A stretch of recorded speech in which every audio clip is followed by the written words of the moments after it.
you're not doing anything right by certain people. You're just not nice yet. We're all learning. This is not a job. This is a volunteer. We're all learning. And I feel that if we have positive support from all at this table, it might be more motivation to run for it. I appreciate in the past, support from, people who are very strong and maybe are more vocal. It doesn't mean that you're not vocal if you don't speak out loud. But that's just a thought I wanted to give. I agree with you because I think I've been in a position as well, and we sort of tend to become a target. I think it also bad again. I think because of one reason is that we're all here for the kids, and we all ask questions. Sometimes we ask them a little bit more, and that's fine, not a problem. Sometimes we have different deeper interests, so we have more questions to ask on certain things. That's also true, so it's a variety of things. But I think we all ask questions, and again, to move on, I think,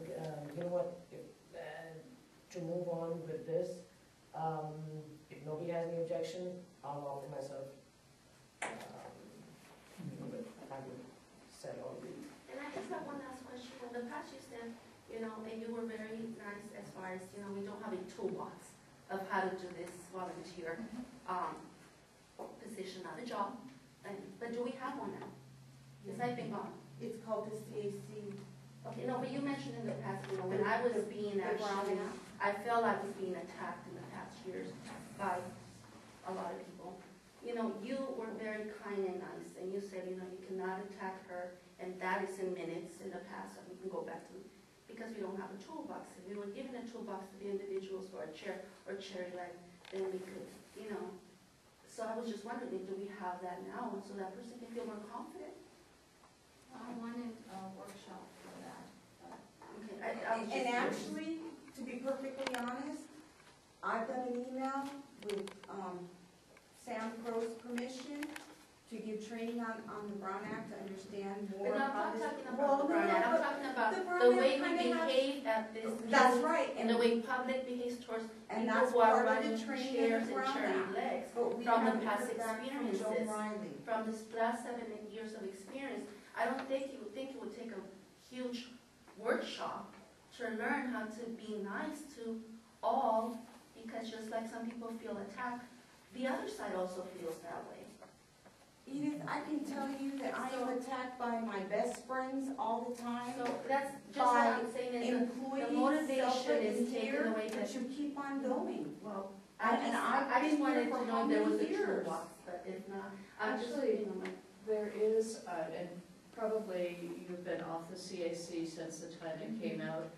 There is a new CAC guide handbook that came out last year, and so I will send it out to everybody, or have Karen send it out, because probably some of you did not get it last year when you were first appointed. So I'll have to remember to do that. So it came out in 2011.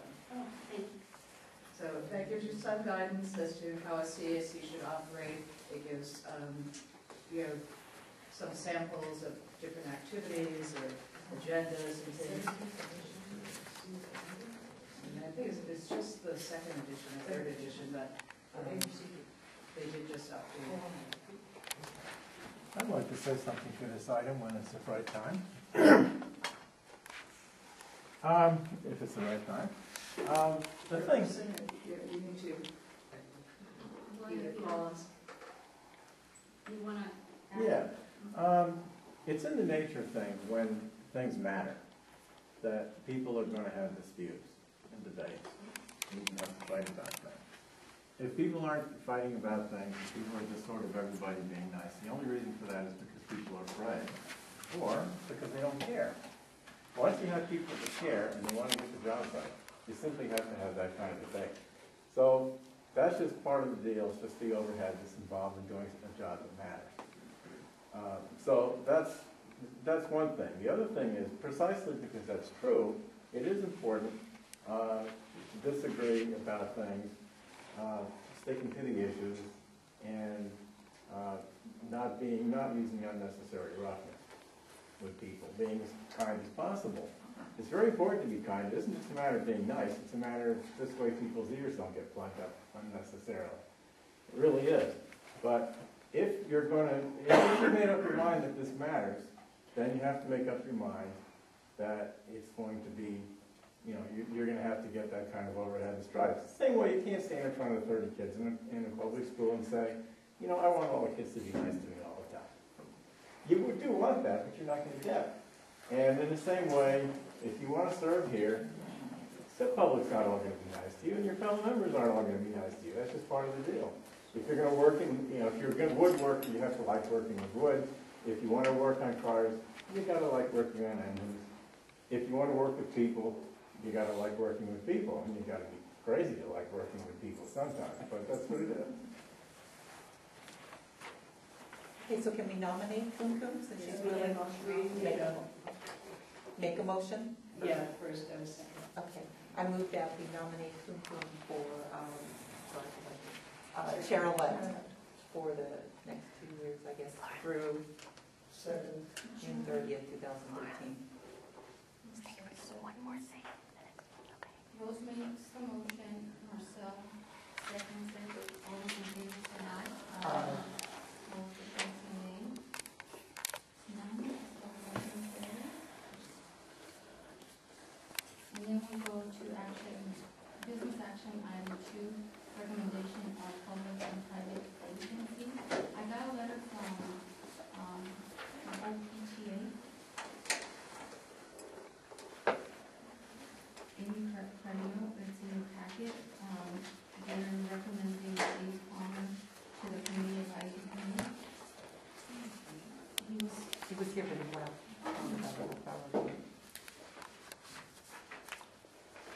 So do I hear a motion to approve? Just comment on that.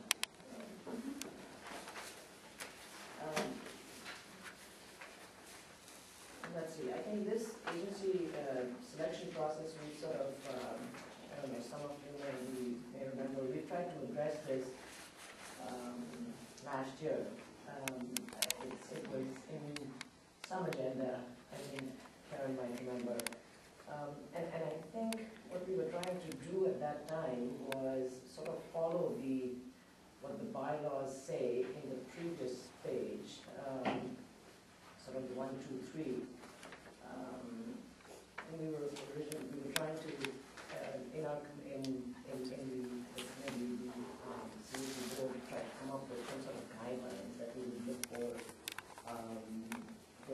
for an agency.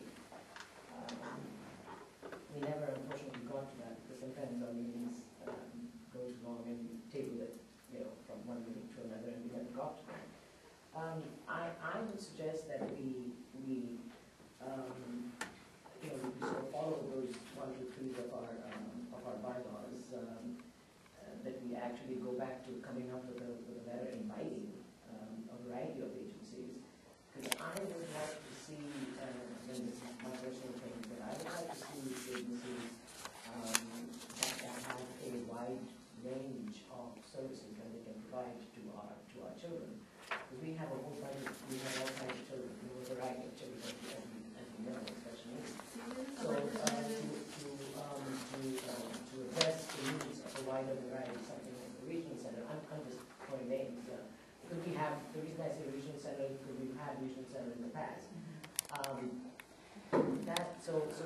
That is one. We've had some letters in the past, but I think what happened was, for those of you who were been there last year, we had it several times on the agenda, but we never did get to it. So I think it's time now. It's great we're doing. We did get to it.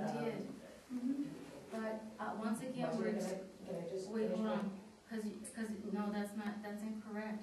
There was a lot of people that applied, and we declined. May I just finish? Thank you. So we never did get to that letter. On top, after that, we did get some letters. We didn't send out invitations for, some of you who were here last year.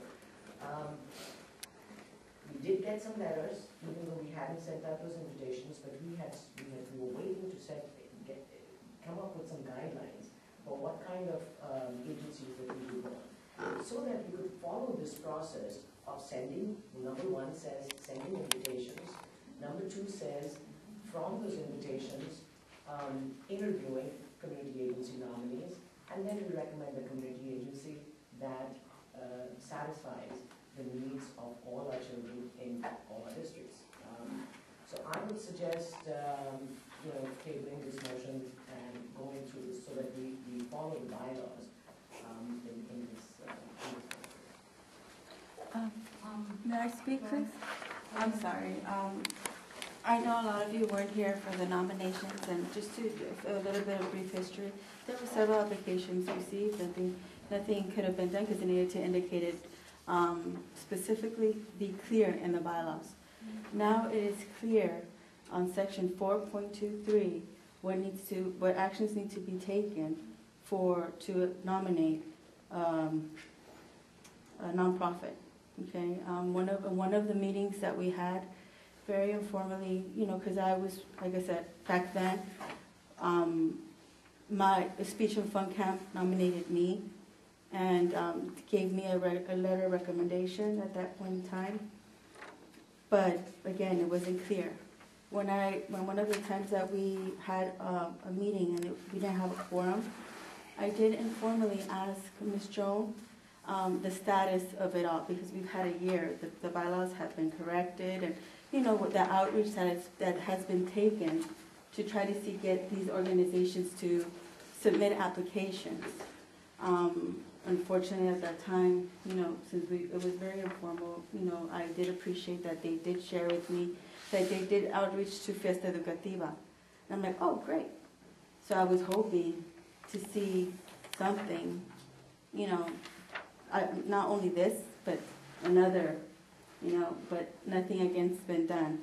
The part of the bylaws, if you look at your bylaws, step 1, 2, and 3 are not part of your bylaws. Your bylaws is only section 4.2.3. So if you go back to your bylaws, that you mentioned are not necessarily there. So I, just so we don't go through this again, because it was so, I think it went like for 4 meetings, trying to get nonprofit organizations, and these are, volunteer parents like all of us, and it's not, and this is a PTA. It's not even, this is a PTA working with a lot of the children. So I just wanted to share that with you all.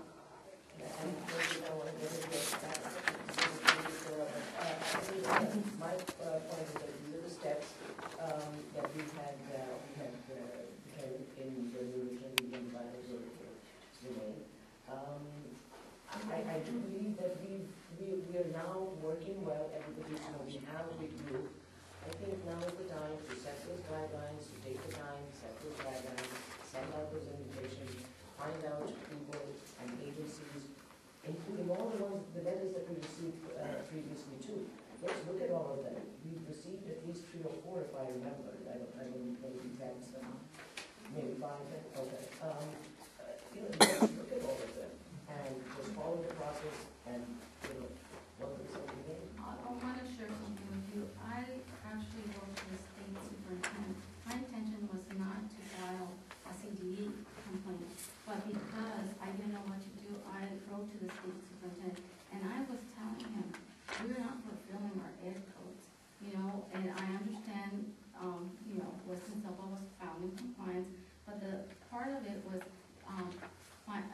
finding a community leader from all districts, also parents of private schools and nonprofit agencies and private agencies. Cooking, I've been in CAC for 3 years. We've never ever had a person from private agencies, from a non-public, from a parent of private schools. We have not had any in the last 3 years. So there's the PTA sent this one person who wants to be active in CAC, and you're saying no? No, I don't know if I'm saying no. I maybe saying yes, no to